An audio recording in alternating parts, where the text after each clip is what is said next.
Hey everyone. Before we dive into today's story, don't forget to hit that like button, subscribe, and drop a comment letting me know where you're watching from and what time it is there. It really helps YouTube recommend more stories like this one to you. Alright, let's jump right in.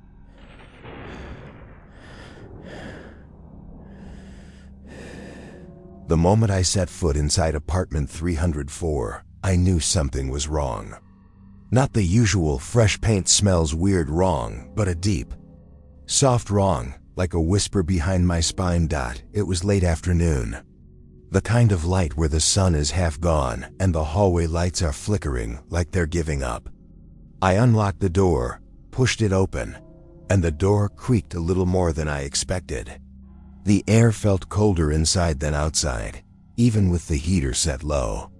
My boots left faint scuff marks on the old laminated floor, and the thermostat read 18 degrees Celsius, though the building radiator at full should have been warming the room. I shrugged and told myself the old wiring probably did some odd stuff. The first thing I noticed, there was a pair of shoes, one black sneaker, one white, sitting side by side in the corner by the entryway. I stared. I don't know why that made my skin crawl, but it did. The floor there was clean. I'd just seen the listing showing freshly cleaned, all new flooring, and I believed it. So why were these shoes there? I bent down, touched the laces lightly. They weren't dusty, they looked worn. I straightened them and put them aside. Then I heard the bedroom door click shut upstairs. Wait, upstairs? This apartment was a one-bedroom, single floor. There was no upstairs. My pulse spiked and I froze. The other door was the bathroom, but that had no stairs. I stood still for a moment.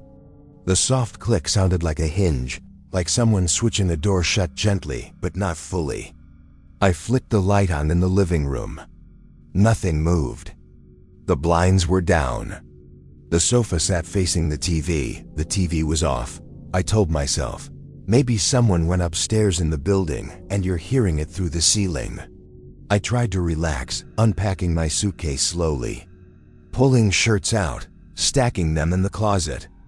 But the feeling stayed, the feeling that I wasn't alone, yet supposed to be. I felt watched. By nightfall, I'd plugged in a floor lamp near the couch, the light warm and orange, casting long shadows into the corners. I made myself dinner, microwaved vegetables, ate on the couch, half listening to traffic through the window. Then I cleaned up, tossed dishes into the sink, and sat back. That's when I heard the whisper. It was the kind of whisper you can't place at first. Soft, like someone talking under their breath. I froze. The TV was off.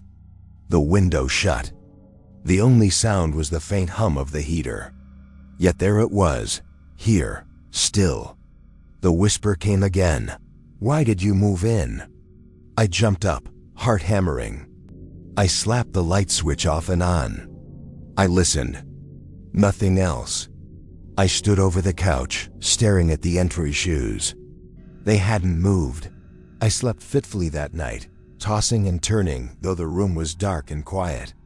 My phone screen lit up at 3:17 a.m., a notification I'd set for a morning alarm, but had mistakenly left enabled. I sat up. The hallway outside my door was quiet. I peered out. Nothing. I got water from the kitchen, and as I turned around, the lamp cast a strange long shadow of the door on the wall. I felt the temperature drop again. My breath puffed in faint little clouds. Even though the heater was on. By morning, I felt drained. I tried calling the landlord, asking if anything strange had happened before I moved in. He said, yes, there had been one previous tenant. They moved out in an unplanned way. He shrugged it off. I thanked him. I packed my bag and nearly left for the day. Then I noticed the shoes again. One black sneaker, one white. I asked myself, did I move those? I barely touched them. Why were they there? After work, I came home. The living room felt smaller than I remembered. The lamp shade looked dingier. I shut the blinds. Something flickered at the corner of my vision. I swear I saw someone stand in the hallway, just outside the door. a silhouette stepping away. I blinked. Nothing. I told myself it was my mind, but then I found something on the dining table. A note. White index card, neat handwriting. Did you bring her shoes? My hand shook. I didn't know whose shoes, and I didn't know who her was. I didn't place the handwriting. I brought in no shoes. I carried my bag in, took off my boots, put them away. These weren't mine. I stared at the note, fresh. It didn't look old or worn. I moved it into the trash without reading further. Later that night I woke to footsteps, not mine, soft pads, like someone walking in socks across the laminate floor. I froze on the bed, holding my breath. The footsteps stopped right outside my bedroom door. The door is closed, latched. I reached for the bedside lamp, flicked it on. Nothing visible. But then my closet door creaked open slowly, an inch. I watched it from the mattress. The lamp's orange glow didn't reach inside. I waited. No one emerged. I mustered the courage and stood up, walked to the closet. The door swung fully open, empty. My clothes hung undisturbed. The only thing, the same one black sneaker, one white shoe again, sitting on the floor inside my closet. I stood back, shock freezing me in place. I hadn't carried any guns or shoes into the closet. I didn't own mismatched shoes. I closed the door, backed into the bedroom, locked it, then locked the main door too. Sleep came eventually, but dream less. Numb. Part 2. I woke around 5 a.m. to the sound of humming. Low, flat humming, like someone idling a generator outside. But there was no generator. The door to the apartment felt heavy, like someone pushing it slightly and letting go. I got up, flashlight from the kitchen drawer, walked to the door. Peered through the peephole. Dark hallway, no one. I cracked the door open a few inches, nothing. No shoes, no lumps in the hallway carpet. I shut, locked again. The days that followed I tried rationalizing everything. I changed the thermostat, turned lights off, brought night lights into the hallway near the closet. Yet the shoes kept appearing, placed carefully in corners I'd looked at. Once one appeared under the TV stand. Once right in front of the bathroom door. And the note, more notes. She doesn't like sneakers. He came here last night. We wait in the dark. Each in different handwriting. I stopped reading them after the third. The dread had grown. I started staying at friends' houses, coming home only to grab clothes. But I still came back because I'd signed a year lease and subletting was a mess. So I walked through the building's lobby every evening, quiet elevator ride up. Every time I reached my floor, the air smelled dusty and faintly like stale perfume. I remembered the listing said pet-free, smoke-free. But sometimes I smelled faint cigarette ashes. I chalked it up to other tenants. Until one night I caught movement in the hallway mirror. The mirror is opposite my door, reflecting the hallway toward the elevator. I passed, saw a shape. A dark figure in the reflection standing where no one should be. I turned. No one. My heartbeat pounded. I left quickly. I messaged the landlord again, pressed for previous tenant info. He finally told me the prior renter had died unexpectedly, alone in exactly that unit. They had found him weeks later. He didn't move out. He just stayed. He had mismatched shoes. They were never removed. His name was Toby. I sat on my couch, stared at the lamp, felt colder. Now it made sense. The next night I slept with the floor lamp on full. The closet door stayed closed. I lay awake waiting. And then I heard scratching. Not from the wood, but from inside the wall next to the closet. I pressed my ear against the wall. Scratch, scratch. Then a voice. Quiet, ragged. We're here. Got her shoes. I screamed, sat up, scrambling for my phone to call 911. But the signal was weak, the bar blinking. I flicked on my desk lamp. The shadows stretched weirdly. Suddenly the closet door creaked open again. I jumped out of bed, ran for the door, but it latched shut on its own. I turned and faced the closet. The mismatched shoes were now together, side by side, middle of the floor. I recognized the black sneaker as one I'd seen earlier, and the white shoe looked like the one I had moved from the entryway. I backed away, my breathing loud. The wall behind the closet seemed to pulse, like a slow heartbeat I could feel in my chest. I woke the next morning on the floor in the living room. My lamp was knocked over. I had no idea when I fell asleep. Sunlight filtered in weakly through the blinds. My phone lay cracked at the edge of the rug. I picked it up and saw dozens of missed calls from a number I didn't recognize. I played the first voicemail, static. Then a voice, low and hollow. Help. She never left. We wait. I dropped the phone. Everything changed after that. I stopped answering the door. I swapped locks. I asked friends to stay over. But every corner of that apartment reminded me something was wrong. One night I heard the elevator stop at my floor at 2:12 a.m. I looked through the peephole, no one. But the elevator doors stayed open longer than usual, the light inside dim. I watched it close. The building went quiet again. Then, while brushing my teeth, I noticed the closet handle turned slightly. I froze. I reached slowly to grab the handle, and the closet door swung open, violently. I stumbled back. Inside, beyond the clothes, I saw a figure crouched in the back.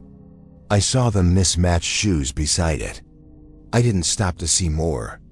I ran from the apartment, keys in hand, bag slung over shoulder. I didn't lock the door.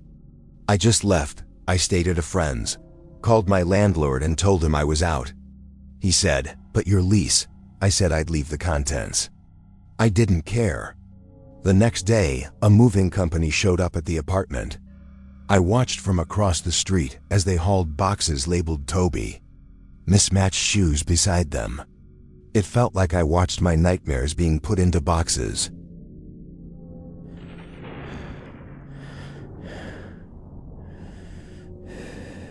I knew something was wrong the second I opened the hall closet and felt air move across my skin. Cold, stale air, like someone had just exhaled. That closet was supposed to be sealed. That's what the landlord told me. No attic. No crawl space. No storage above or below, just insulation. But there it was, right above my head. A square cut out in the ceiling with a thin wooden panel that didn't sit flush. The kind of thing you don't notice until you're directly under it and it's already too late. I hadn't even lived in the place for a full week. The unit was an old rental tucked between a barber shop and a law office in a quieter part of the city. One bedroom, small kitchen, creaky floors. Nothing fancy, but it was cheap, and I was broke and out of options. I shut the closet and tried to ignore the air shift. Told myself it was just bad insulation. Drafty, that's all. But that night, I heard the whisper. I was brushing my teeth when it happened. The sound came from behind the wall, faint, like someone whispering through layers of drywall and insulation. At first, I froze. Toothbrush halfway to my mouth, heart suddenly hammering. I leaned toward the mirror, listening. Nothing. I rinsed, dried off, turned off the light, and that's when I heard it again. A whisper. Clear this time. Coming from the hall closet, not words, just a sound. A voice like breath, dry and deliberate. SSH. Like someone breathing with their mouth too close to the drywall.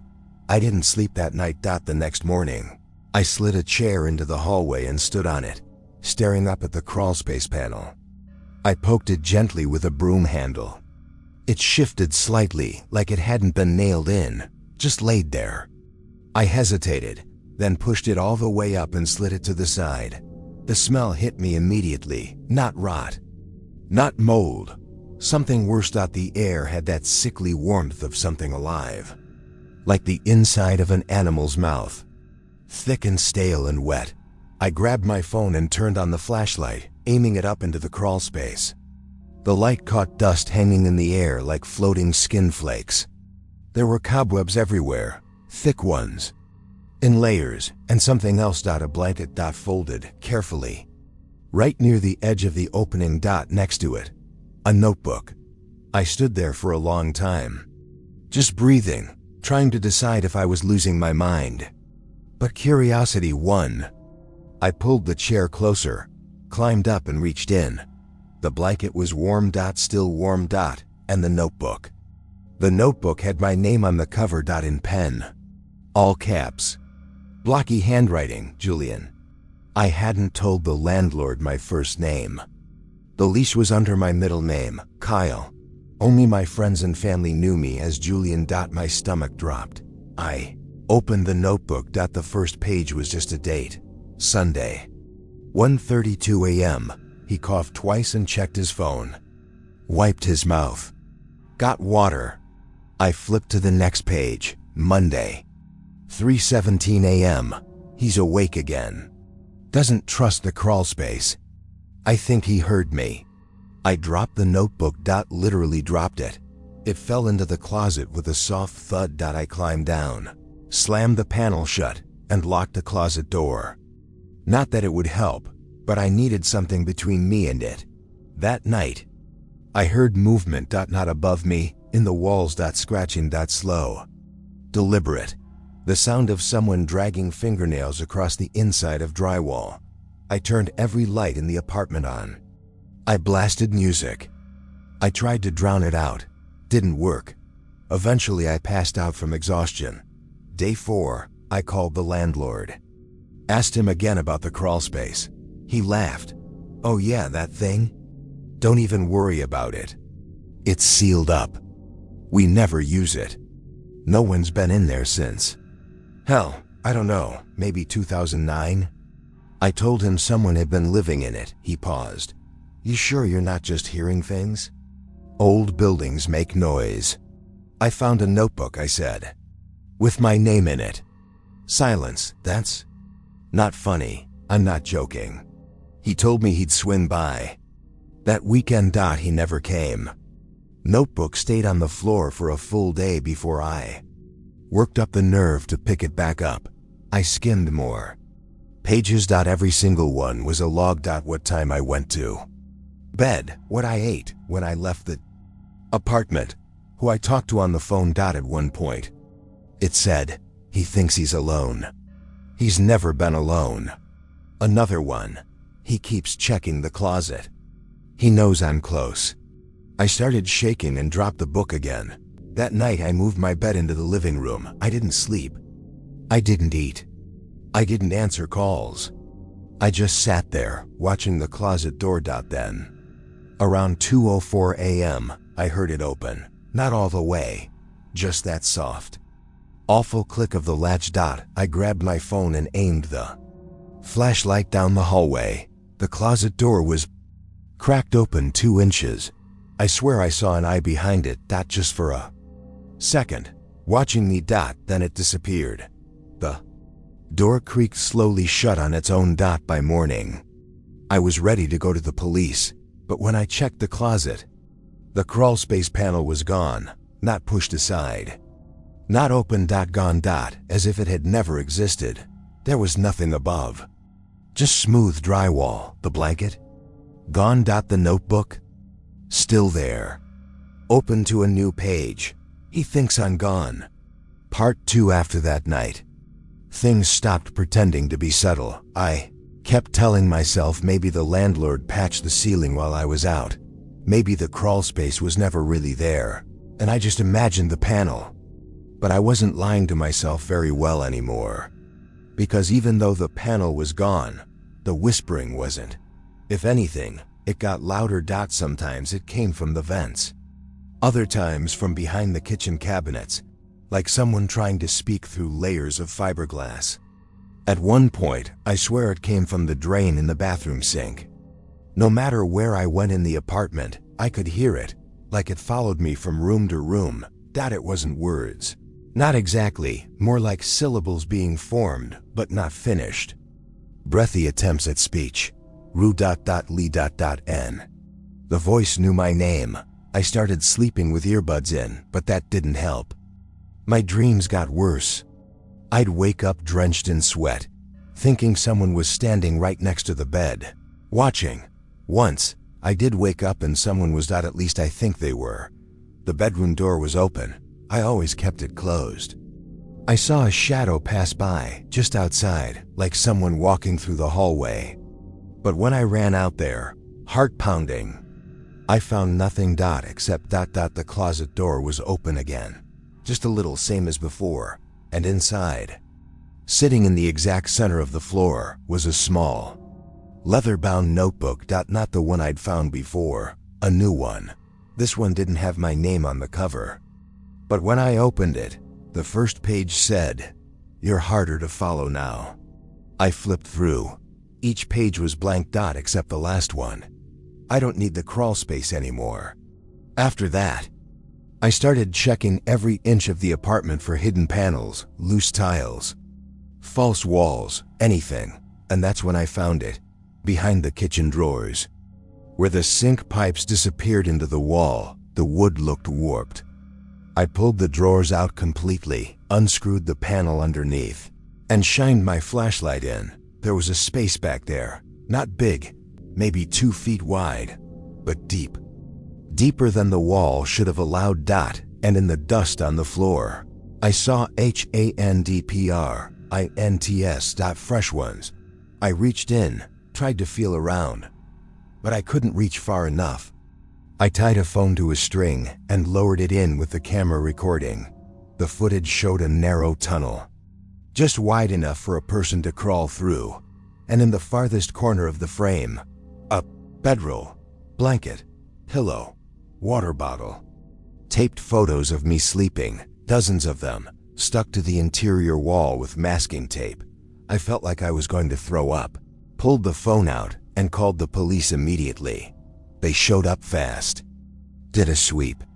But by the time they checked the crawl space, it was empty. The blanket, the photos, everything, gone. They questioned me, asked if I had enemies, exes, anyone who might want to stalk me or mess with me. I gave them nothing because I had nothing. They left, and 2 days later, the photos showed up in my mailbox. All of them, neatly stacked in a manila envelope. No note this time, just a post-it with a drawn smiley face. Eyes scratched out. I stopped sleeping in my bed after that. I kept the lights on 24/7. I taped over the vents. I blocked the bathroom door with furniture. Still, didn't matter. The whispering came back. It started saying more things. Now, sentences. You sleep so soft. I like your breathing. You used to look at me more. That last one messed me up. Because it sounded hurt. Like I'd disappointed it. That night, around 3 a.m., I found a note stuck to the microwave with a magnet. Not one of mine. It said, "I miss the crawl space." I felt cold all over. Not scared anymore, just empty, hollowed out. Like my mind had finally snapped from all the tension, and now there was nothing left but numbness. I decided to stay at a hotel. Just for one night. Reset my head. I locked the apartment, took only what I needed, and left. The hotel room was clean, quiet. Too quiet, and just after I brushed my teeth and got into bed, I heard it again. A whisper. Not in the room, in the bathroom. Faint, familiar. This place isn't as nice. I didn't even check. I just left, went back to the apartment. And when I unlocked the door, he was standing in the hallway. Not fully visible. A figure, tall, thin, silhouetted in the lamplight. Not moving. Just watching. I couldn't breathe. My knees locked. My throat went dry, but he didn't come toward me. He just turned, slowly, and slipped into the closet. The same one as always. I ran out. Called the police again. They searched the place again. Found nothing. Told me I was under a lot of stress, and seeing things. They weren't wrong, but they weren't right either, because the next morning, the notebook was open on my kitchen counter, a new page, just one sentence. I was real before you noticed me.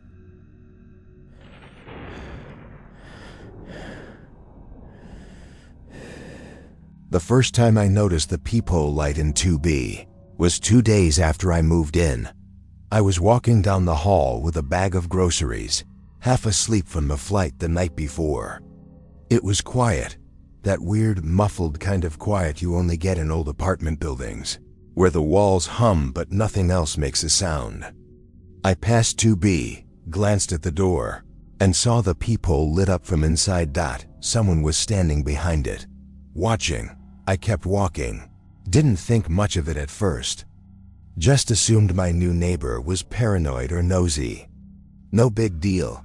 But when I passed by again, 5 minutes later after realizing I left the milk in the car, still lit. Still watching. No movement. No door opening. Just the faint amber glow of light from the other side of the peephole. Not bright, more like the kind of light you get from a hallway bulb or a warm-toned lamp. Weird. But whatever. I moved in, unpacked, and tried to forget about it. Until it started happening every night. Always at 3:17 a.m. Let me back up for a second. The building was one of those brick 4-story walk-ups with a tiny lobby, a cracked mailbox array, and that faint smell of old paint and cigarettes baked into the drywall. My unit, 2C, was on the second floor. At the far end of the hall. 2B was directly next to me. My landlord told me it was unoccupied. Had been for about 6 months. Last tenant left suddenly. Family emergency or something. He said it'd probably stay empty until they finished some minor renovations. So imagine how I felt when I woke up on my third night, 3:17 a.m. exactly, and saw the peephole light on again. When I stepped into the hallway. It was like a spotlight in the dark. No other lights on. Just that one, the faint, circular glow shining through the little fisheye lens of 2B's door. Someone was in there. I stood there for a while, holding my breath. Nothing moved. Eventually, I leaned in and whispered, "Hello?" Silence. The light didn't flicker. The door didn't creak.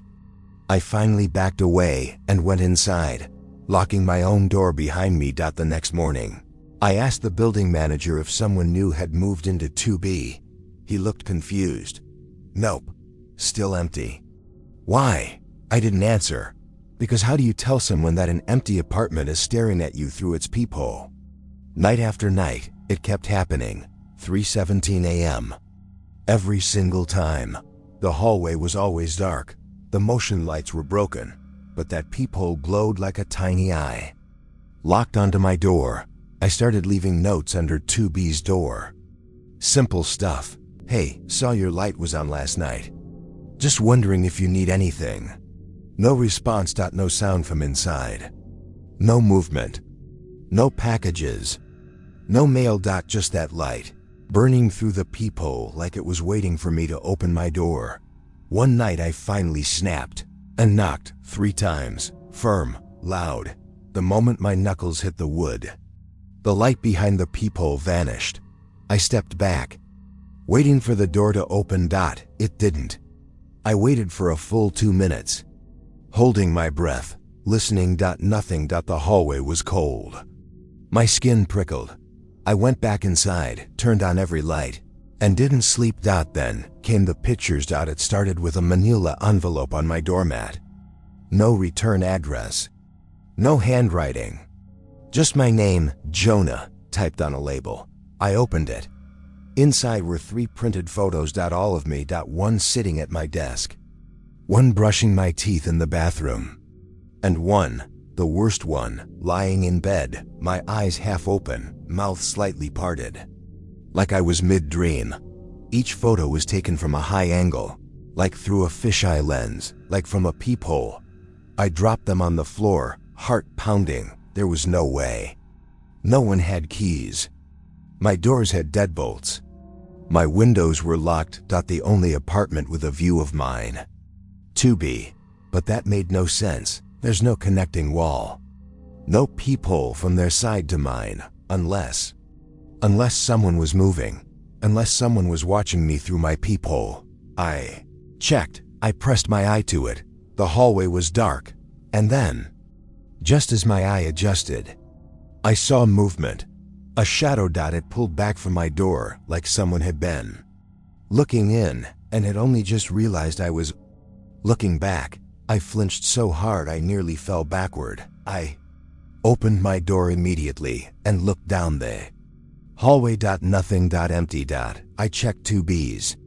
PEPHOLE. Dark. The next day, I bought tape and sealed over my peephole from the inside. I also pushed a heavy chair in front of the door. Not that it would stop anyone who wanted in, but it made me feel like I was doing something. Then I texted my landlord. Me. I know you said 2B is empty, but are you sure? Him. Still vacant. We haven't shown it to anyone. Me. Are there cameras in the hallway? Him. Just the one by the mailboxes. Why? Me. I think someone's been in there. Him. That's not possible. That was it. He didn't follow up, didn't even pretend to care. I didn't push it, because at that point, it had already gone way past his ability to fix. The whispers started the next week. They were so faint. At first I thought I was imagining them, like background noise, but I started recording them on my phone, just in case. Night 1, 3:17 a.m., shuffling. Something like breathing. A slow knock. Then silence. Night 2, 3:17 a.m., a whisper, hard to make out, but definitely a voice. He knows now. Night 3, 3:17 a.m., a voice closer. He's looking back. I tried sleeping at a friend's place the next night. Didn't tell her why. Just said I needed a break from my building. But when I got back the next day, another envelope was waiting for me. This time, it was taped to my mirror. Inside was a single photo of me. Sleeping on my friend's couch. I don't know how much time passed after that. Days blurred. I stopped going out. Stopped working. I kept all the lights on, taped every vent shut, pushed furniture against the windows. I barely slept. The peephole in 2B stopped lighting up. But now, something worse was happening. My door would be unlocked in the morning. Tested it. I'd lock it at night. Triple-check. Wake up. Handle turned. Deadbolt undone. And there would be something small waiting just inside. Once it was a single piece of hard candy, unwrapped. Another time, it was one of the earlier photos, torn in half. But the worst thing, the thing that finally broke me, happened exactly 10 days after the first envelope. I woke up around 4 a.m. Something felt wrong. The air was heavy, thick with that old dusty building smell, but stronger, like I was breathing the hallway in, and my door was wide open. I sat up fast, heart in my throat. There, sitting in front of my door on the hallway carpet, was a person, facing my apartment, back straight. Not moving. I couldn't see their face, just the back of their head. Pale skin, black hair. Wearing something gray and loose, like an old hoodie. I whispered, "Hello?" No response. Just silence. They didn't even flinch. I stood, moved slowly toward the door. Every part of me screamed to not go closer. But I had to know. I reached the threshold, and as soon as I did, the person stood up. Slowly. Like they'd been waiting for me to notice. They turned just enough for me to see their face in profile. Blank expression. No recognition. Eyes too wide. Then they walked back into 2B. The door opened on its own. And shut softly behind them. I moved out that morning. Didn't wait for the landlord. Didn't pack anything. I just left.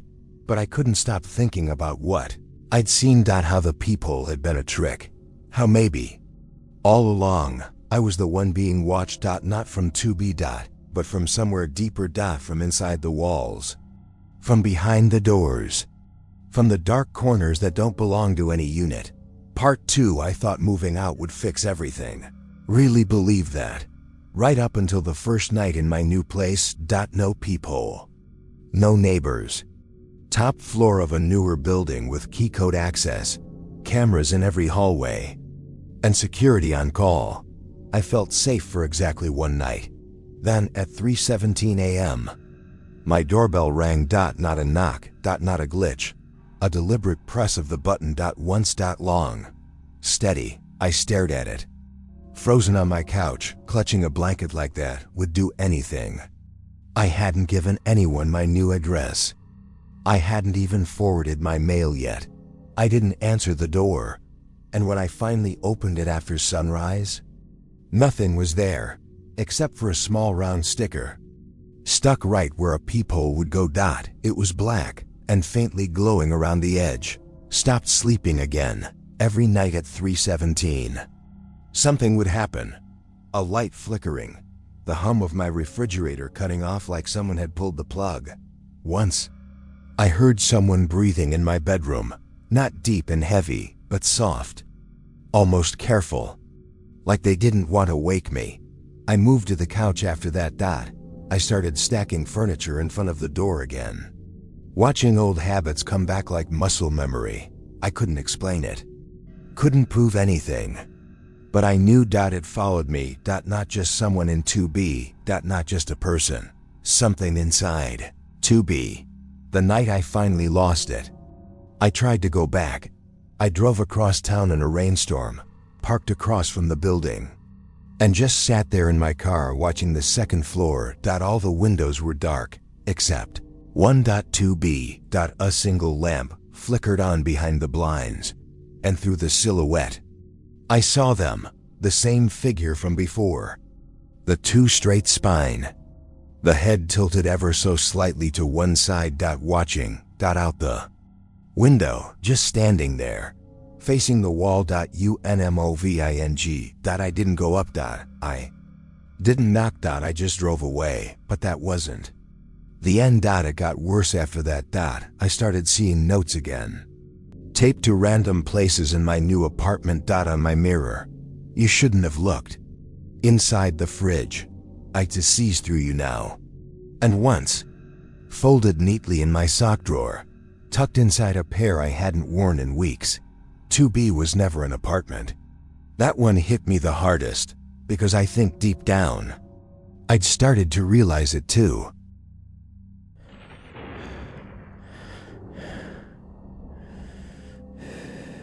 The first red flag should have been the price. A Victorian townhouse, 3 stories. Exposed brick, real hardwood, full basement, going for less than a 1-bedroom apartment in the city. The listing said, minor cosmetic issues, but nothing about the price made sense. It was like they wanted to get rid of the place more than rent it, and I took it, because I was broke. Because I needed a place fast. Because I ignored the pit in my stomach when the landlord slid the lease across the table and said, "Just sign here. Don't worry about the fine print." That's not a joke. He actually said those exact words. I thought he was being sarcastic. Wish he was. The house looked even older in person. Not run down exactly. Just off. The windows were warped. The door was heavier than it looked. It took both hands to pull it open, and when it shut, it didn't just click. It sounded like it sealed inside. It smelled like dust, rain-soaked wood, and something faintly metallic. I figured it was just old pipes. Wrong. The living room was beautiful. Big bay window, stained glass trim, huge stone fireplace. But the first thing I noticed was the wall behind the fireplace. There was something carved into it, not obvious. You had to stand at the right angle for the light to catch it. A symbol. Something circular, with intersecting lines and jagged edges. Almost like a compass drawn by someone with a shaking hand. It wasn't just graffiti. It was carved deep into the stone itself. I touched it without thinking. The stone was warm. Not sun-warmed, body-warm. Pulled my hand back fast. That night, I heard footsteps upstairs. Not old house creaks. Actual footsteps. Deliberate, Measured. They started from the back of the hall, walked across the upstairs landing, and stopped directly above my bed. I didn't move, didn't breathe, just stared at the ceiling, heart punching my ribs, waiting to hear the next step. Nothing. No one there in the morning. But when I walked into the hallway to check the floorboards, I saw it, a footprint, clear as day, but not a shoe. Barefoot. And dark at the heel, like someone had stepped in something wet. I called the landlord the next day, told him I was hearing things, that the house felt wrong, that something was moving around upstairs. He paused and said, "The house takes getting used to." Then, like it was supposed to be comforting, "You're not the first." I asked what that meant. He said, "The place likes to be lived in. Just give it attention. It helps." That night I heard whispering through the vents. On day 4, I found the second symbol. Behind the kitchen cabinets. I only found it because I dropped a fork and had to pull the drawer out, completely out, and there it was on the exposed drywall. The same circle and jagged lines, scratched in red, darker than rust. I tried to wipe it off, but it wasn't paint. It had soaked into the wall. That same day, I got a package at the door. No return address. Inside was a small glass jar, filled with something thick and dark. Blood. I'm sure of it now. There was a note, tucked beneath it, handwritten in tight, neat lines. "The house remembers." I started sleeping with the lights on. The fireplace lit itself one night. That's not a metaphor. I was lying on the couch when it burst into flame. No smoke, no crackling, just sudden hungry fire. I nearly tripped over myself trying to put it out, but when I ran for the kitchen, the fire went out on its own. There was no ash. No heat. Just that same carving behind it. Now glowing faintly red, like it had been drawn in embers. I checked the lease again. Actually read the fine print this time. It wasn't normal.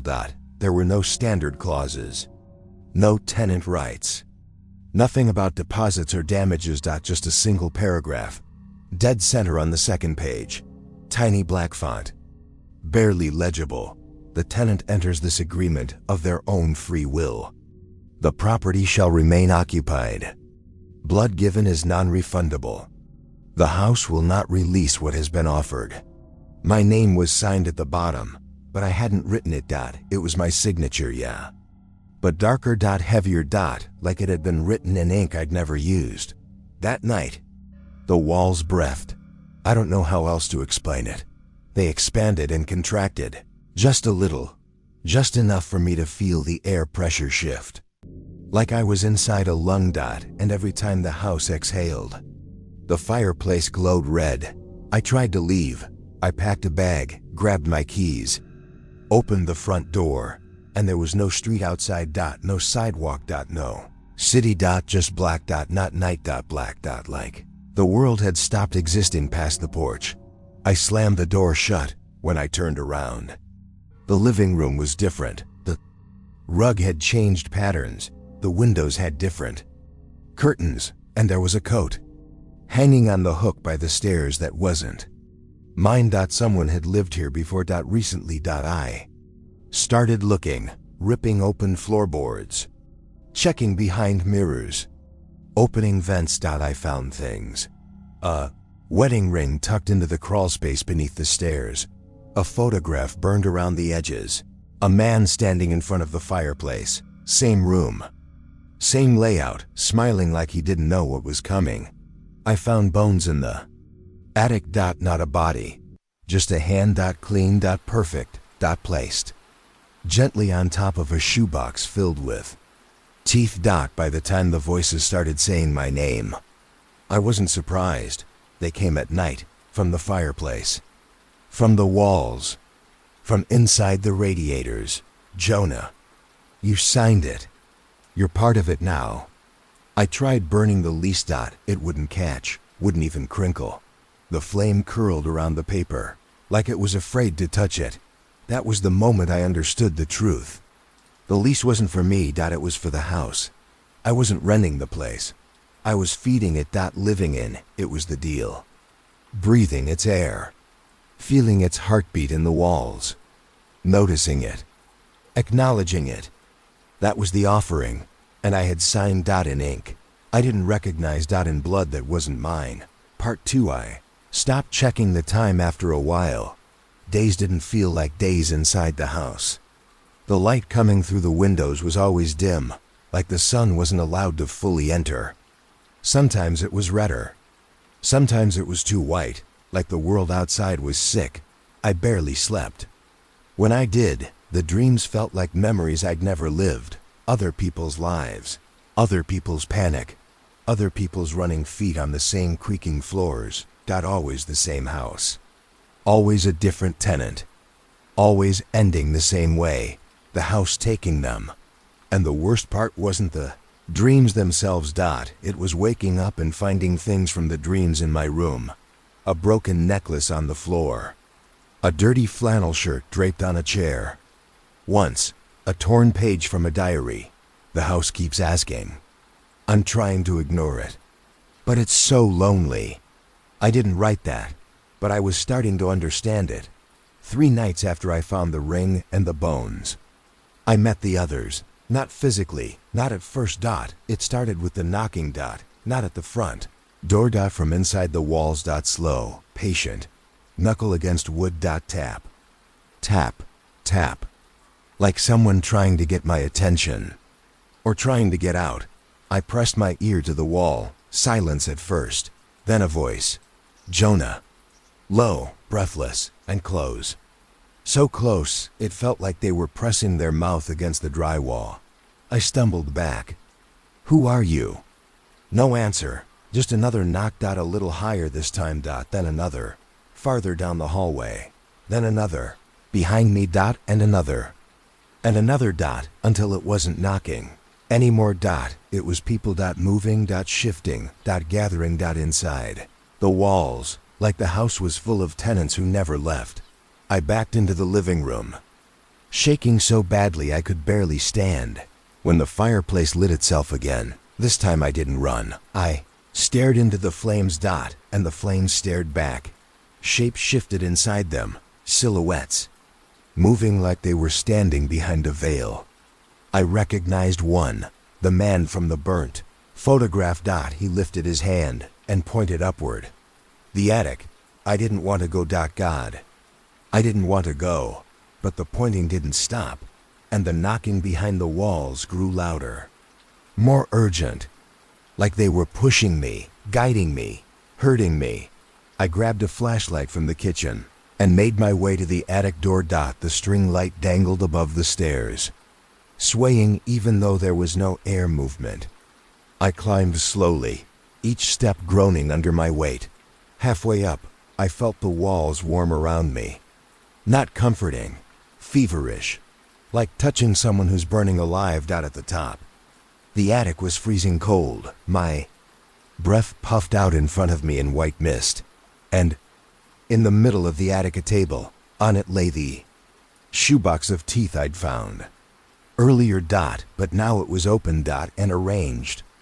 Around it in a perfect circle were more symbols, carved into the floorboards. The same jagged compass shape I'd seen behind the chair. Fireplace. Except these ones looked fresh. Wet. And red. The smell hit me. Next. Metallic. Coppery. Warm. Blood. Fresh. Blood, dripping slowly down the grain of the wood. I gagged and stepped back, and my heel landed on something soft. I spun around. A mattress. Old, sunken, covered in sheets that were almost black with stains. And someone sitting upright on it. A woman, thin, pale, eyes half open. Her head tilted slightly at an angle that wasn't natural.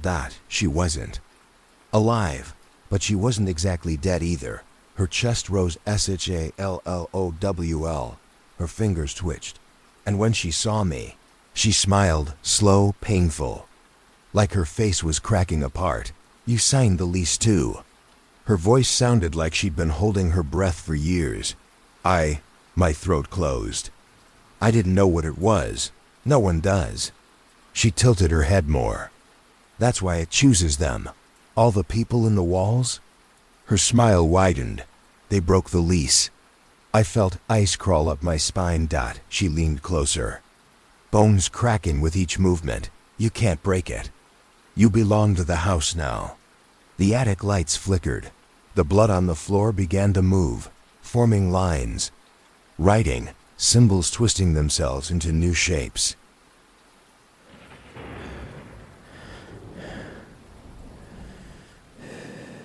The room wasn't in the photos. It wasn't in the listing. It wasn't mentioned in the lease. Hell, it wasn't even supposed to exist, not according to the blueprints the landlord sent me after I signed, but I found it. Anyway, and I should have left the second I did. The apartment was on the second floor of a boxy, mid-century building that looked like it hadn't been updated since the 90s. Brown carpet, beige walls. That smell of old heating ducts and burnt dust. One bedroom, one bath, small balcony. Rent just cheap enough to make me overlook how sketchy it was. I needed out of my last place, and fast. This unit was available immediately. No credit check. No background questions. The landlord, Paul, handed me the key and said, "You'll like this one. Quiet, solid walls. Built to last." I should have asked what he meant by that. The first few days were normal. Uneventful. Kind of boring, honestly. The neighbors were quiet. The hot water worked. The fridge buzzed like an old motel minibar. But I didn't care. I liked the silence. It was on day 4 that I first noticed the cold spot. Right between the bedroom and the bathroom. A patch of floor maybe 4 feet wide where the temperature dropped hard. Like walking through an air-conditioned room with the AC blasting, except no vents were nearby. I thought it was just bad insulation, until the tapping started. It was subtle at first, just a light tick, like fingernails against drywall. Always at night. Always between 2 and 4 a.m., coming from inside the wall. Same spot, just beside the cold patch. I put my hand to it once. It wasn't just cold. It vibrated, softly, like something alive behind it, breathing slow and steady. I backed away and told myself it was pipes, or raccoons, or whatever else lives inside old walls. Then I noticed something that made my skin crawl. The floor plan I'd been emailed didn't match the apartment. Everything looked fine until I realized the hallway, the one with the cold spot, was longer than it should be. According to the plan, it should have been 10 feet. I measured. It was almost 14. There was extra space, unaccounted for. Hidden. A room. I called the landlord the next day, asked him directly, "Is there a second room in the unit?" He paused for way too long. Then said, "Nope, just the bedroom." I waited. He added, "Why? You think someone left furniture behind or something?" "No," I said slowly. "It's just, there's a space between the walls. Too big to be dead air." He exhaled hard. Then, without even trying to sound convincing, said, "It's nothing," and hung up. That night I didn't sleep. The tapping came back, louder now. Faster. More purposeful.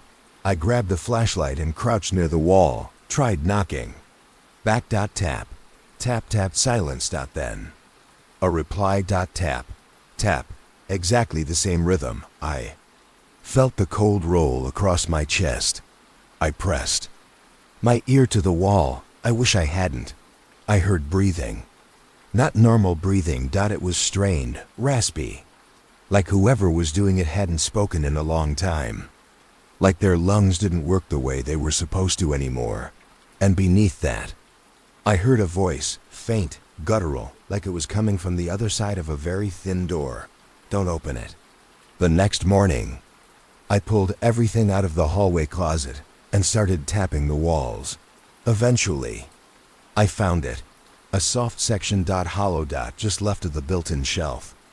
Behind a panel that looked like drywall but wasn't. It flexed under pressure. I ran my hand along the Seemed that there was a gap, almost invisible, just wide enough to wedge a screwdriver into. I hesitated. Every part of me said no, but I'd already started. I pried the panel loose. It creaked like something didn't want to be disturbed. Behind it was a door, shorter than a standard frame, plain wood. No knob, no lock, just closed. I put my hand on it. It was freezing and pulsing faintly, like there was a heartbeat on the other side. I backed away, heart slamming in my chest, replaced the panel, pushed the shelf back, and sat on my bed for hours, staring at nothing, trying to understand what the hell was happening. That night, the breathing was louder. The voice clearer. You shouldn't have found me. The next few days were a blur of paranoia. Lights flickered constantly. The cold spot grew wider.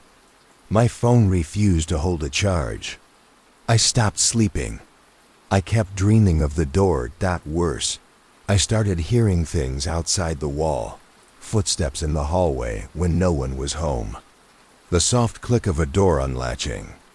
And once, I swear to God, something moved through the apartment while I was in the shower. Found wet footprints in the hallway, bare feet. Too long, too narrow, trailing directly from the cold patch to the foot of my bed. I tried calling the landlord again. No answer. I sent him an email with one sentence. What's in the room? He replied 20 minutes later, just one line. It's not a room. That night, I opened the panel again. I had to see it. Had to know. I peeled it back, hands shaking, and stared at the door for a full 5 minutes before touching it. This time, when I pressed my palm against it, I felt something press back. A hand. Same size as mine, mirroring my touch from the other side. Part 2. I didn't open the door that night. Not because I didn't want to, because I couldn't. It wouldn't budge. No knob, no lock, no handle. Just a sealed piece of warped wood, as cold as ice and as still as death. But whatever was on the other side knew I was there, and it wanted me to come back. For the next 2 days, the tapping stopped. The cold spot grew larger, spreading down the hallway, into the kitchen, into the walls. The air began to smell like wet plaster and rot. My food spoiled in the fridge even though it was running. The lights buzzed constantly, and I couldn't stop thinking about the hand, that palm pressing against mine from the other side of the door. Not frantic, not aggressive, just patient, like it was waiting, like it had all the time in the world. I asked around the building, tried to be casual. The old woman in 2F wouldn't meet my eyes when I asked about that corner of the apartment. She just said, "Don't go back there." When I pressed, she whispered, "They always go back in the end." On the 5th night, I caught something on video. I'd set up my phone in the hallway, aimed it at the wall, just to prove I wasn't imagining it. At 2:58 a.m., the video showed the panel slowly flex outward, not fall. Expand. Like the wall was breathing again. At 3:01, it pulled back, and a dark slit appeared along the seam. It stayed open for 6 minutes. And at 3:07, something leaned out, just a shape. No details, no face. Just a silhouette. It didn't move like a person. It moved like it knew it was being watched. Right before it pulled back inside, it turned slightly toward the camera, and I swear on everything, it had my face. Moved out the next morning. Or tried to. I packed a bag, called a rideshare, waited on the curb with my key in my pocket. I didn't look back at the building, but when I got in the car and gave the driver my new address, he looked at me in the mirror and said, "You're not done yet." I blinked. "Excuse me?" But he didn't answer. He just turned on the radio, and the static came through in a rhythm. I recognized tap, tap, tap. When I got to my friend's place, I swore I wouldn't talk about it. But that night, I woke up at 3:17 a.m. In a stranger's bed, in a stranger's apartment. Miles away from that hallway, I could still feel the cold patch right outside the bedroom door, and something scratching faintly on the other side of it. I went back, not because I wanted to, because I couldn't stop dreaming of the door, space behind it, and the version of me that lived inside it.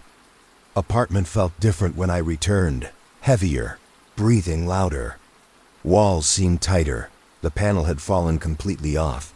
The short, strange door behind it was wide open. I couldn't see anything inside. It was pitch black, but it wasn't empty. I felt it, watching me from just a few feet away, not breathing, not moving, just as waiting. I knelt slowly and leaned toward it. "Who are you?" I whispered. Silence. Then, from the dark, "You let me in." The voice was mine, but not mine, like a version of me run through static. Then it said, "Come see what you forgot." I should have left, should have burned the place down, but I crawled in, because that's what it wanted, because that's what I'd already agreed to. The second I signed the lease. Inside, the air was thick, damp. It felt like crawling through a lung. The walls weren't drywall, they were soft, breathing, pulsing. I kept crawling, couldn't see, couldn't hear anything except my own blood rushing in my ears. Then I came into a room, not a space. A room. With 4 walls, a ceiling, and a mirror on every surface. All cracked, all angled toward me, every single one reflecting a version of me. Each one subtly wrong. One was too thin, one had no eyes, one was smiling, with teeth that weren't mine. And in the center of the room, a desk. My desk. From my childhood home, covered in notebooks. Each one labeled with a date. Dates from my life, moments I barely remembered. I opened one at random. April 9th, 2014. Didn't say what I meant to say today. Pretended I was okay. Lead again. I flipped to the end. He'll remember when I come through. Another one. August 23rd, 2018. Stayed up too late. Didn't go to the funeral. Sighed I had a headache. He forgets too easily. I kept flipping. All of them were about me, things I'd said, things I didn't say. Secrets. Failures. Regrets. And every notebook ended with the same sentence: "I'm what's left." Then I heard the voice again. From behind me. My voice. I've been living in the space between, feeding on what you forget. You made me. I turned slowly. There he was. Me. But not. Eyes too dark, skin pale like paper. Movements slow, twitchy, like a puppet held too long in one position. He smiled. "It's your turn to take the door." He stepped forward and placed something in my hand. A key. Tiny. Bent. Cold.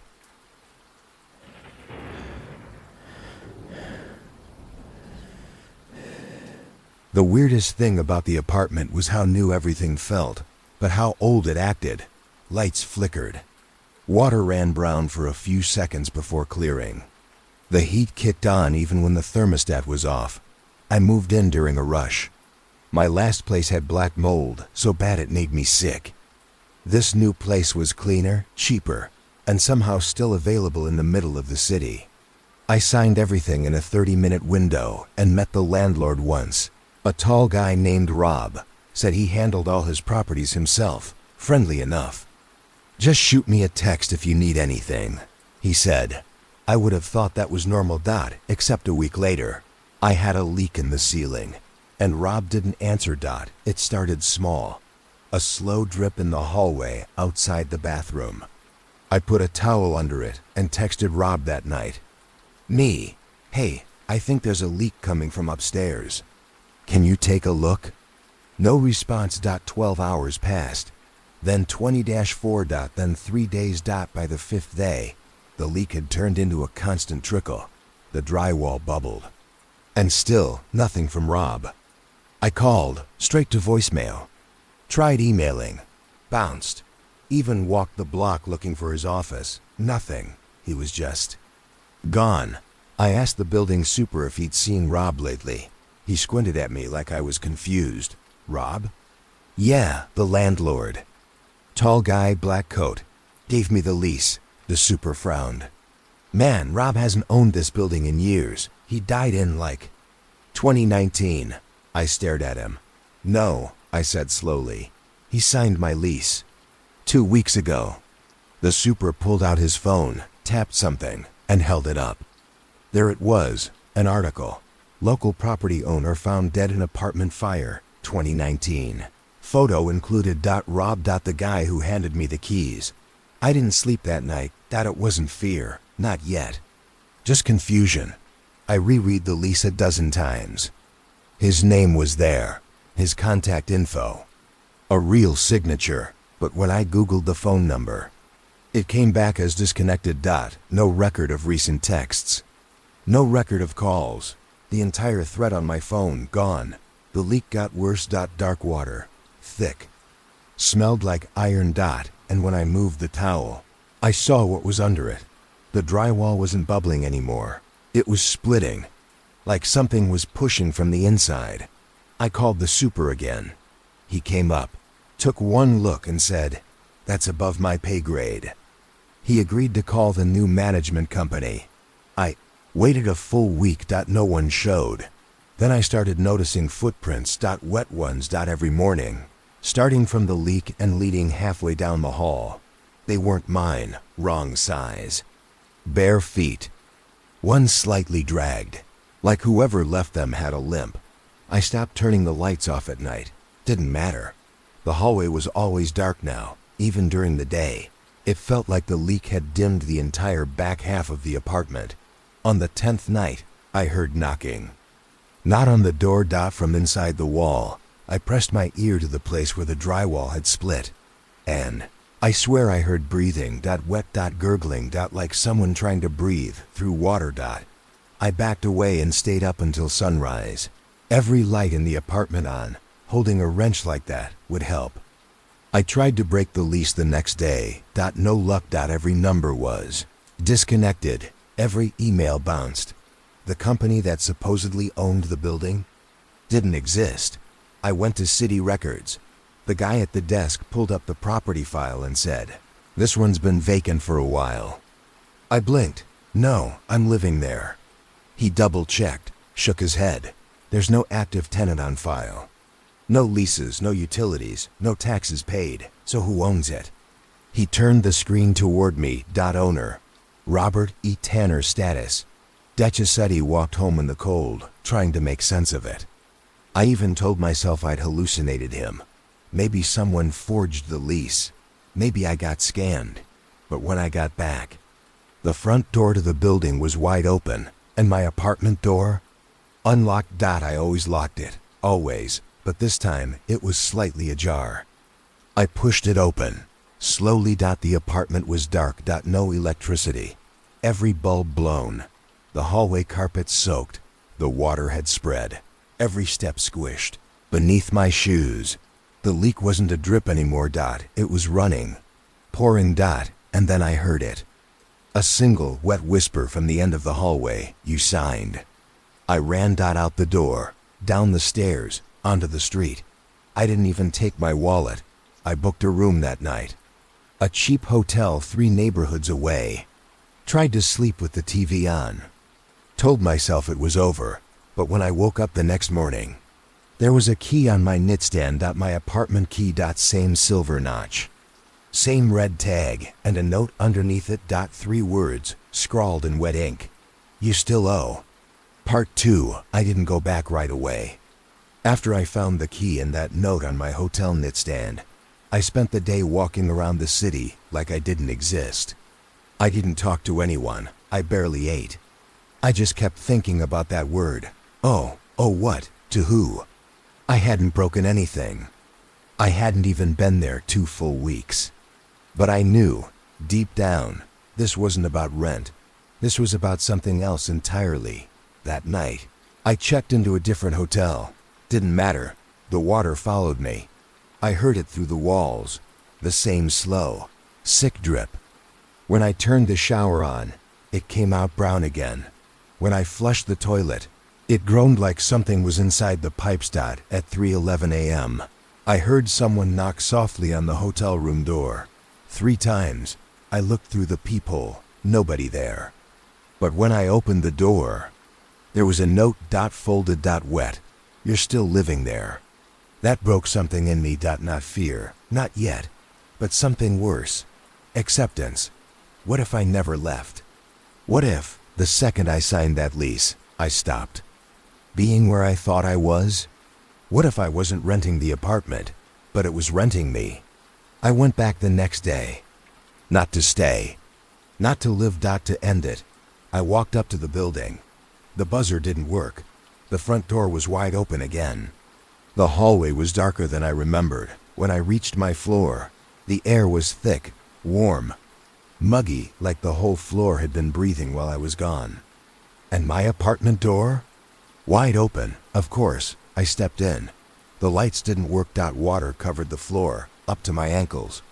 Black, thick, moving in slow ripples, even though nothing disturbed it. I heard creaking. Then a voice. Lease runs with the living. I walked toward the bedroom.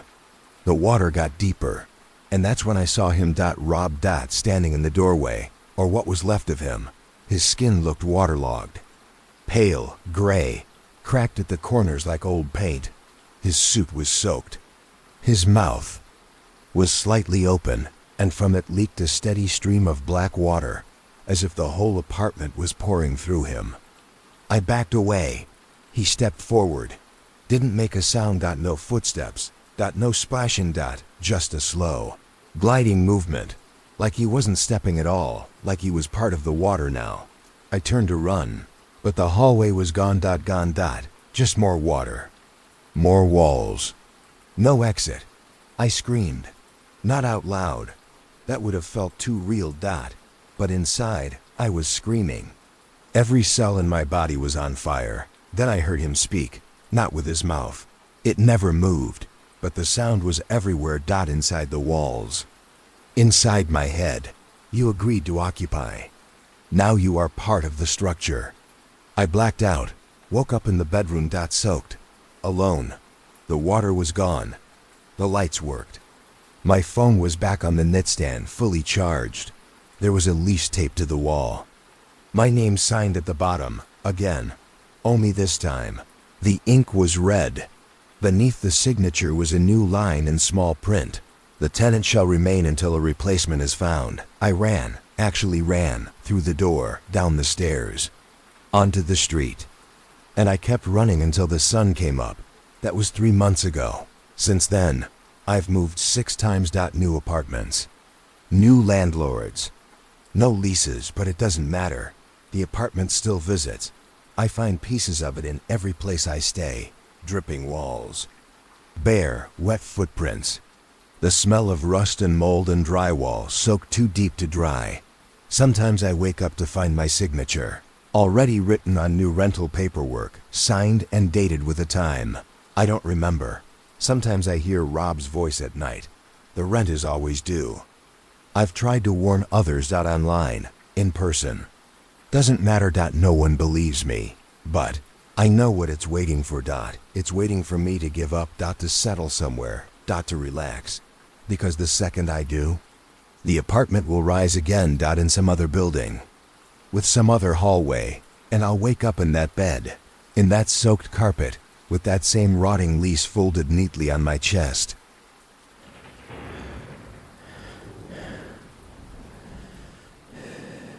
I found the listing in a private Facebook group. Short-term sublet, 1BD, 1BA downtown. Quiet, utilities included. No pets, no questions. Just don't go in the basement. That last part? I thought it was a joke. Like a quirky attempt to weed out the weirdos. The photos looked clean, sparse but decent. Rent was dirt cheap, and the guy said I could move in the next day. I was between leases. Broke. Desperate. So of course, I said yes. His name was Matt. Or at least, that's what he called himself. I never saw an ID. Never signed a lease. The whole thing was off the books. He met me at the door, handed me one key, and barely made eye contact. "You smoke?" he asked. "No. Drink?" "Sometimes." He nodded. "Cool. Like I said in the post, basement's locked. Don't open it." I laughed. "Is that where you hide the bodies?" He didn't laugh back, just said, "Don't open it." Again. Then he left. I never saw him again. The place was colder than it. Looked in the pictures. Tiled floors that stayed chilly no matter how high I cranked the heat. Pale green walls, scuffed and peeling. The living room window faced an alley, so it always felt dark, like perpetual twilight, even in the middle of the afternoon. But it was quiet. And it was cheap. And I figured I could handle weird vibes for a few weeks. That first night, I fell asleep on the couch with a blanket wrapped around me.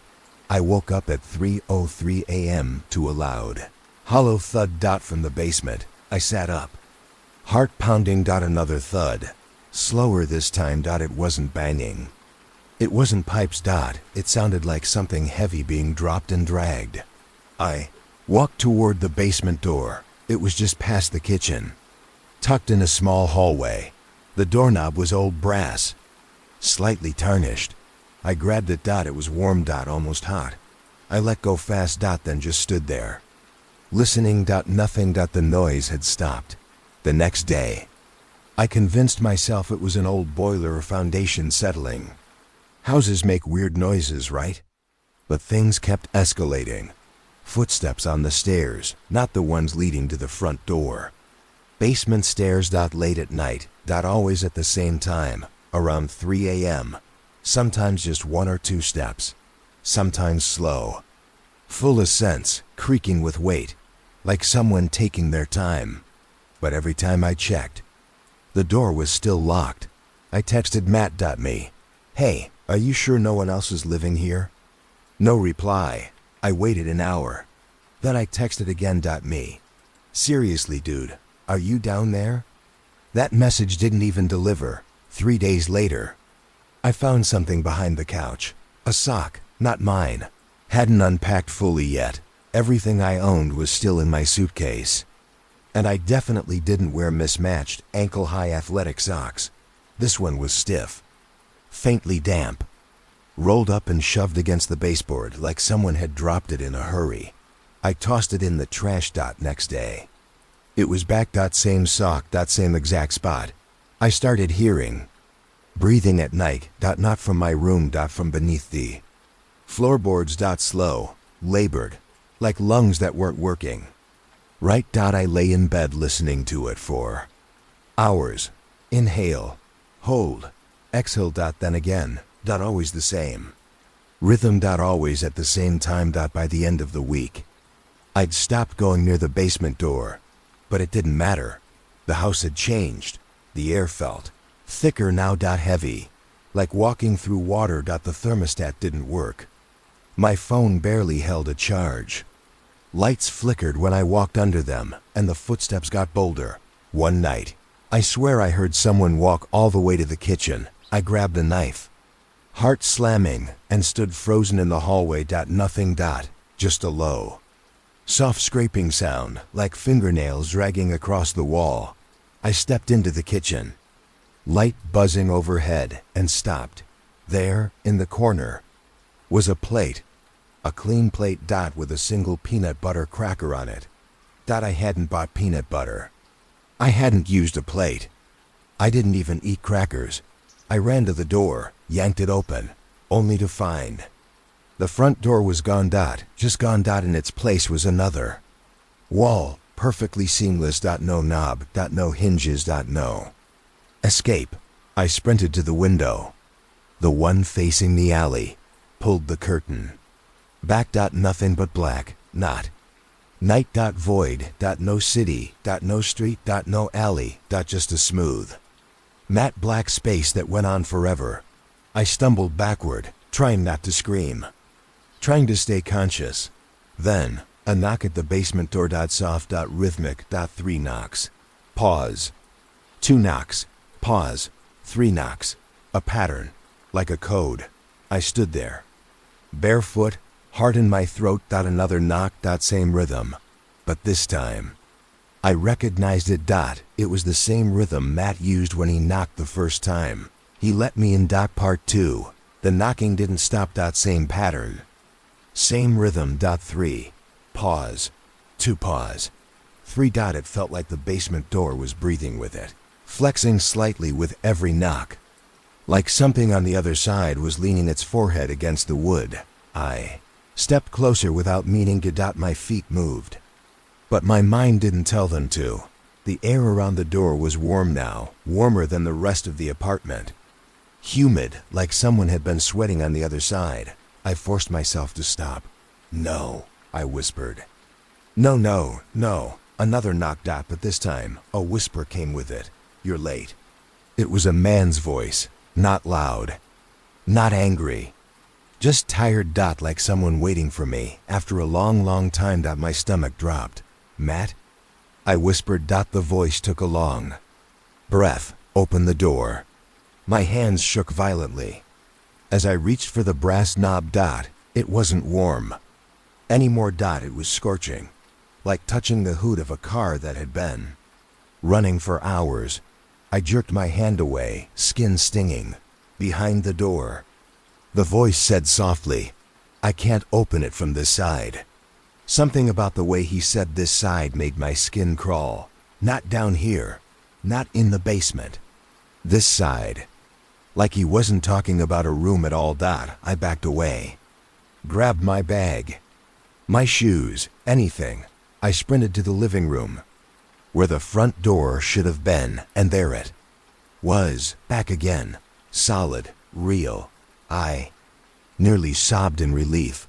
I grabbed the handle and yanked. Lock. I never locked it. Not once. My hands shook as I twisted the deadbolt. It didn't move. Not even a millimeter. I kicked the door, slammed against it, threw my whole weight at it until my shoulder felt bruised.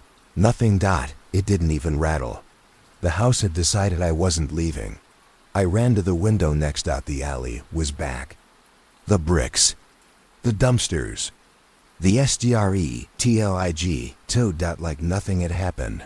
I shoved the window open and leaned out. Desperate, the alley disappeared. Instantly. Just a flat sheet of black again. Smooth, cold, infinite. I pulled myself back in so fast, I almost fell. I shut the curtains, held them tight, prayed. Something knocked behind me. Calm, steady. Basement door. 3. Pause. 2. Pause. 3.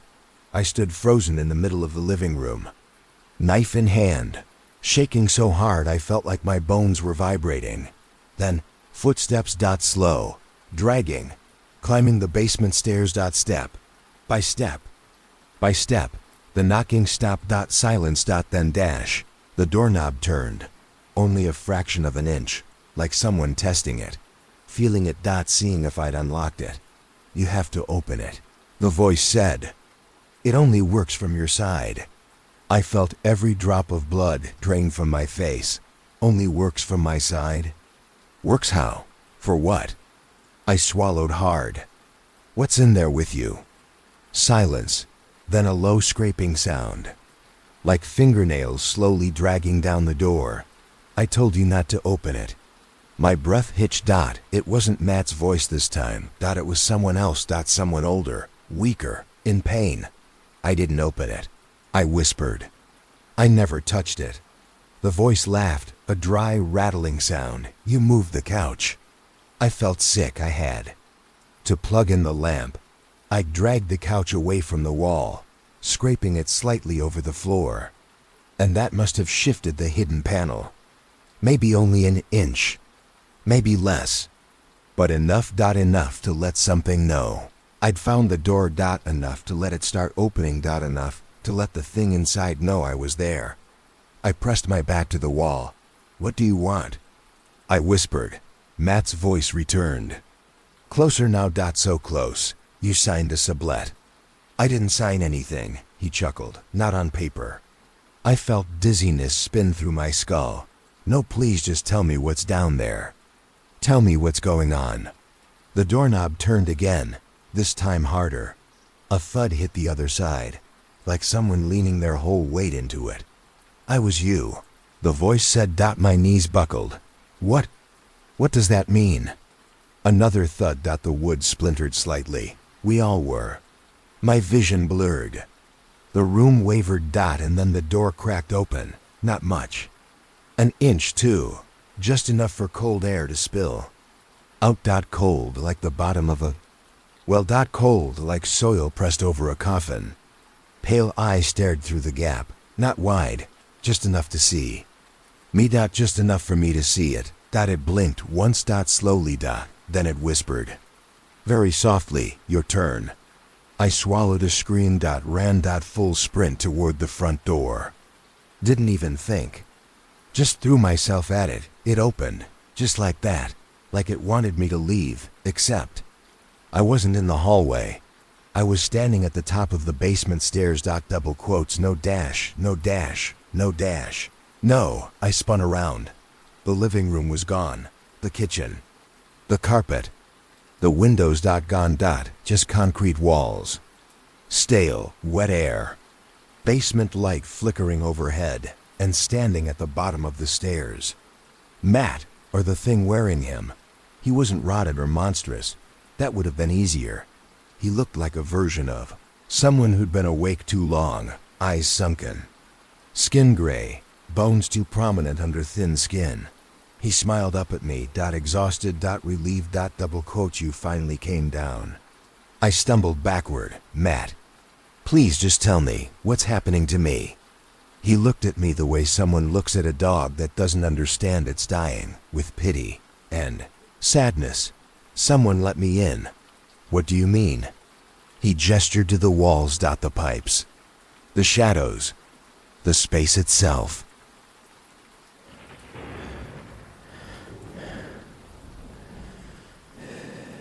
The first time I heard it, I thought it was a TV, muffled crying thin.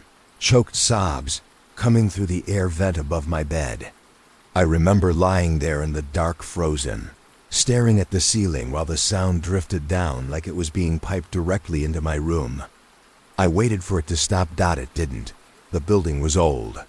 I'd only been living there for a week. A studio apartment on the 3rd floor, sandwiched between 2 empty units, according to the landlord. Those'll be renovated soon, he'd told me. For now, you've got the whole floor to yourself. That first week was fine, quiet, mostly, a little drafty.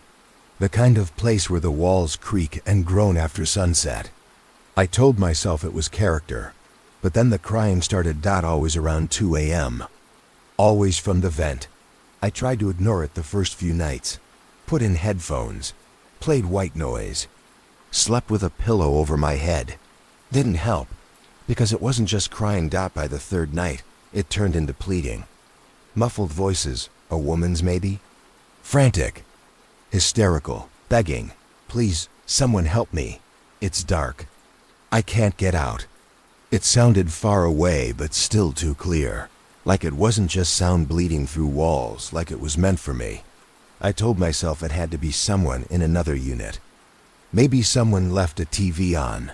Maybe someone was messing with me. But the building was mostly empty. And the voice wasn't coming from the walls. It was coming from the vents. So one night, I pulled the cover off. It was 2:10 a.m. The crying had started again, soft at first. Then rising. Then breaking into gasping, breathless sobs. I grabbed the flashlight and aimed it into the dark shaft. Above me. Nothing. Just dust. Cobwebs. Old screws rattling in loose metal. I leaned in closer. The vent exhaled. Just once.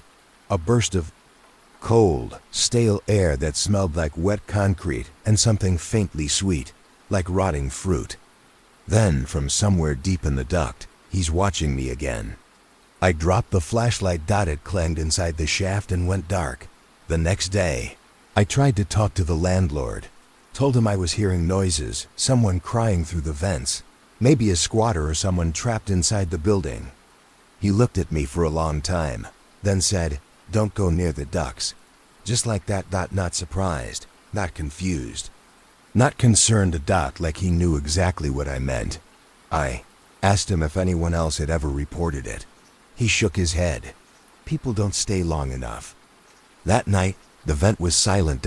No crying. No voices. Nothing. And honestly, that scared me more because I'd gotten used to it. Expected it. The silence felt like the moment in a horror movie right before something moves in the background.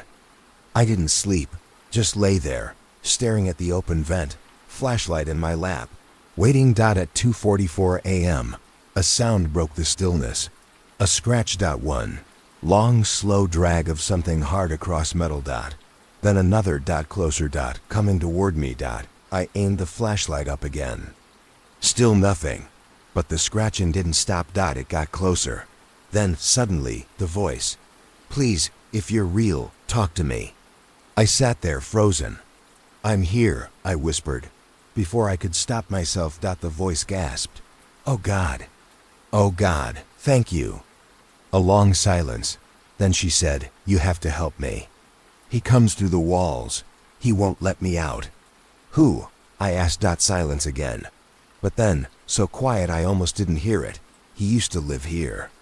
Part 2. After that night, I stopped pretending it was in my head. The crying, the voice, the scratching in the ducks. It was real. And she was trapped somewhere inside the building. I started asking questions, gently. At first, I talked to the guy who lived in the building across the alley, the one who always sat out on his fire escape smoking. When I asked if he remembered anyone else living on my floor before me, he just shook his head. "No one stays up there long. I've seen 5 or 6 people move in since I started renting across the way. Most leave after a week." "Why?" he shrugged. "Something about the vents." That word again. I asked if he ever heard anything. He looked at me like he wanted to lie.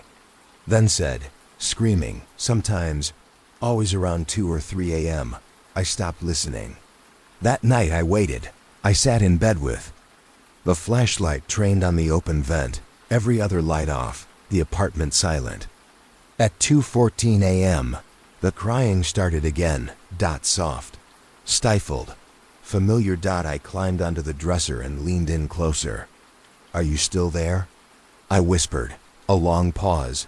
Then, "He doesn't like when I talk to you." "Who is he?" Another silence. Then the soft, trembling reply, "The one who built the vents." I felt cold seep into my spine. "What do you mean? Like, the contractor?" "No. He made them for watching, for hiding. He lived in them." I blinked. "That's not possible." She didn't respond. Then I heard the scratching again, but it wasn't from the vent above my bed. It was from the bathroom vent, across the apartment. I ran into the hallway and flipped the light. The bulb popped and went dark, grabbed the flashlight and crept toward the bathroom. The vent cover was shaking, gently, rhythmically, like something behind it was breathing. And in the silence that followed, a second voice, low, gravelly, whispered, "You shouldn't be listening to her." I slammed the bathroom door shut and pushed a chair in front of it. The voice didn't follow, but that was the night I stopped sleeping. The next day, I called the city records office and asked if there were any archived permits or blueprints for the building. The woman on the phone was bored, but polite. Said she'd email them over. She did. I sat on my floor, flashlight clutched in one hand, and scrolled through grainy scans of the original 1962 architectural plans. And then, I saw it. The vents weren't vents. Not entirely. They were PASSAGEWA for airflow, too narrow for maintenance, but just wide enough for someone to crawl through. I flipped to the next page. There it was, a name in faded handwriting, Unit 3B. Originally owned and constructed by Edward Kramer. Private ventilation access added post-inspection. I searched his name. Nothing recent, but one article from 1978 came up, scanned from an old local paper. Tenant found dead after weeks in walls of apartment building. Edward Kramer, 58, believed to be living inside the walls following his eviction. Authorities. Suspect he had created hidden passages inside the building to avoid detection. A woman in the unit above reportedly called police after hearing screams through the vents. I slammed the laptop shut. It wasn't possible. He died decades ago. But that voice in the vent, the low, angry one, it knew my name. And the crying woman? She said he wouldn't let her leave. That night, the vents didn't scream. They whispered. From every room, from the floor, from the ceiling, from the kitchen. From the hallway, whispers layered on whispers. You opened it. You let him out. You heard her. That's how he finds you. I tried to leave, bag packed, phone in hand. But when I opened the front door behind, it was another wall. No hallway. No exit. Just smooth concrete where the doorway should have been. I turned, panicked. Every window now showed the same view, a dark vent shaft. As if the entire apartment was now inside the ducts. I ran to the bedroom, slammed the vent shut, tried to tape it over. But the voice came back, hers this time, urgent, cracking. Don't shut it. Please, please don't shut me out. I froze. I don't know what to do. I shouted. Silence. Then, barely audible. You can help me leave if you take my place. I stared at the vent. Take your place? The crying stopped. And in its place, relief. He needs someone inside. Always someone to feed him, someone to be heard. I backed away, shaking. I'm not doing that. A pause, then her voice again. You already started.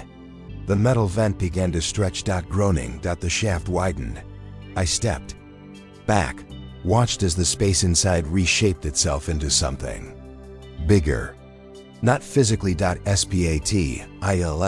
Why got like the building didn't care about real world physics anymore. Something moved inside the duct. Fast. Scratching. Crawling. I screamed. And from inside the dark, I heard the final words of the man I'd read about, spoken in my own voice. He lives in the in-between. I don't remember what happened next. When I woke up, I was on the floor. It was morning. My apartment was normal again. The vents were closed. The door was back. The windows looked outside. Everything looked fine. But I can't sleep anymore because I still hear her. Sometimes it's a scream. Sometimes it's just breathing. And sometimes it's a new voice. A man's voice. Coming from my own throat. When I dream, you shouldn't have listened.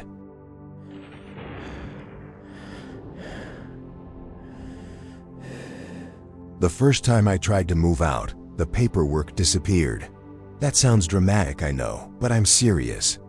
I printed the lease termination form, signed it, even walked it down to the rental office myself. Dropped it in the box while the assistant manager smiled and said, "We'll process it today."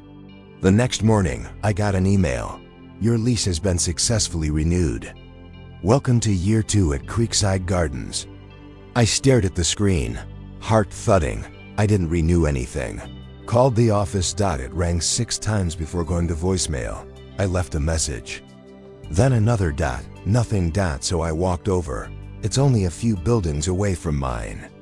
But when I got there, the office was closed. Middle of a Wednesday. Sign on the door read, "Back in 15 minutes." It stayed that way for 3 hours. No one ever came back. That night, I found a new copy of my lease slid under my front door, perfectly folded. Still worn. My name at the top. Today's date. No mistakes, except the last page. Instead of a signature line, it just said, "Renewal initiated. Termination denied." Underneath that, in tiny font, "The property has accepted your continued presence." I tried laughing it off. Told myself it was a clerical error, a glitch, but things in the apartment started to feel off. The thermostat ignored my settings. The fridge made a noise like breathing, and at night, I'd hear sounds in the hallway, not just the usual creaks. Footsteps, pacing, heavy breathing on the other side of the door, like someone pressed their face to it. Once, I opened the door fast to catch whoever it was, but the hallway was empty, except a mirror had been hung directly across from my door. Wasn't there before, and in the reflection, For just a second, I thought I saw myself still standing inside. I tried again the next week. Printed the paperwork. Delivered it in person. But this time, the Dropbox was gone. Not broken, gone, just a smooth wall where it used to be. I asked the neighbor in 4D if they knew where it went. They looked confused. What Dropbox? The one by the office door, I said. There's never been a Dropbox there. I laughed, but it didn't feel funny. I pointed. Right there. I put my notice in it. They stared at the wall for a long time, then said quietly, "You should stop saying things like that." 2 nights later, my key stopped working. I had to shoulder the door open, and when I got inside, everything felt rearranged. Nothing obvious, just slightly wrong. My book's out of order. The rug turned upside down. My cereal open on the counter, soggy like someone poured milk and never ate it. And in the middle of the floor, a copy of my lease, burnt around the edges, underlined in red ink. Renewal is not optional. I called the corporate number listed on the website. A woman answered. Monotone, distant, Creekside Gardens. You've reached the end of your lease cycle. I froze. Yeah, I'm trying to move out. There's been a mistake. I didn't renew. She cut me off. You've already renewed. The property has accepted. Please remain inside your unit. I'm not. What does that even mean? I want out. I didn't sign. You stayed past the option period. The building has retained you. Click.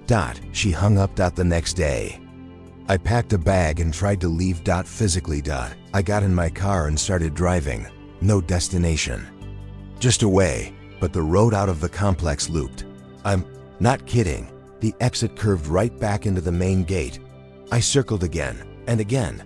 I even turned down a side street and still ended up in front of my building. By the 4th loop, I saw someone watching me from my apartment window. Not someone. Me. Standing inside. Motionless. Expressionless.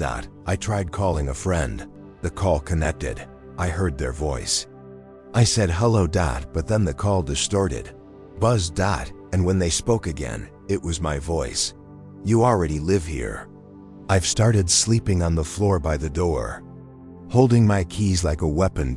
Not because I think I'll escape, but because the locks change on their own now. The deadbolt clicks sometimes. Even when I'm not near it, the thermostat scrolls on its own. The faucet runs brown water at 3:17 a.m. every single night. And when I check the peephole, I see a hallway that's not mine. Same layout, but older. Dirtier. Dim yellow lights. And sometimes someone stands in the distance, too far to see clearly, but they're getting closer every night. Part 2. I stopped trying to leave after the 5th time. Not because I gave up, but because I realized it didn't matter. Every road led back here. Every call rerouted. Every open window looked down at the same courtyard. Same angle. Same flickering light. This place isn't a building anymore. It's a system. And once you're in the system, you don't get to walk out. You just get. Process. On the 7th night, I stopped locking the door. I wanted to see what would happen. At 3 a.m. I heard the knob twist. Slow. Careful. Something breathing on the other side. Shallow and deliberate. I lay still on the floor, pretended to sleep. The door opened an inch, a pause, then another inch. Then it stopped. I didn't move. I didn't breathe. The hallway was silent for exactly 1 minute. Then the door clicked shut. When I got up the next morning, there was a manila envelope on my kitchen table. It hadn't been there the night before. No address. No stamp. Inside, a photo of me. Standing in my bedroom. Sleeping. Shot from above, like someone was looking down through the ceiling. On the back, written in thick black ink, Unit 6B, accepted. That's not my unit. I live in 3C. Always have. Don't even think the building has a 6th floor. So I checked, went to the elevator, hit 6. The button lit up. But the building directory by the mailboxes It only lists 5 floors. Still, the elevator opened onto a long, narrow hallway. Dim, silent, covered in pale green wallpaper peeling at the seams. I stepped out. All the units were labeled with red numbers. No PEPHOLES. No windows. No lights under the doors. And every one of them had scratches around the knob, like people had tried to claw their way out. I found 6B. The door was slightly ajar. Something warm trickled down the frame. Not blood, not water. Something in between. Something alive. I pushed the door open. It wasn't an apartment. It was an office. Single desk. Fluorescent light. Stacks of paper everywhere. And behind the desk sat someone in a suit made of rent receipts. Their skin was gray. Their hands were ink-stained. Their face was mine, but older, thinner, tired. They didn't speak. Just pushed a new lease across the table. I didn't touch it. "What is this?" I asked. They smiled, slow and mechanical. "You're the tenant now." I ran back into the hallway. Slammed the elevator button. It didn't come. I took the stairs. Down flight after flight after flight. But every time I opened a door, I was back on floor 6. Or something that looked like floor 6, twisted, stretched, rebuilt wrong. The halls got longer. The ceilings got lower. The red apartment numbers started repeating. 6B, 6B, 6B over and over again. Each door slightly more decayed than the last. Each one whispering when I passed. Finally, one opened on its own. Inside, my apartment. Back to normal, like none of it happened. I stepped through. Everything was as I left it. The rug, the dishes, the blankets on the floor. The door slammed behind me. Locked. That was 3 nights ago. Now, I'm not sure what's real anymore. My kitchen clock always says 3:17. My laptop only loads one website, a portal to renew my lease, and every mirror shows me 5 minutes in the future. Once, I watched myself look up in the reflection, then scream, and when I looked behind me, there was nothing there. Yet. Last night, I heard scratching inside the walls. Not mice. Not pipes. It was someone writing, over and over and over. I pressed my ear to the plaster and heard the pencil dragging. Then a whisper. "You're still in Unit 3C, but your soul is in 6B. This morning, there was a new envelope, same manila folder. Inside, a printed sheet with the building's logo. Congratulations. Your lease has been renewed for another term." Underneath, expiration date, NA.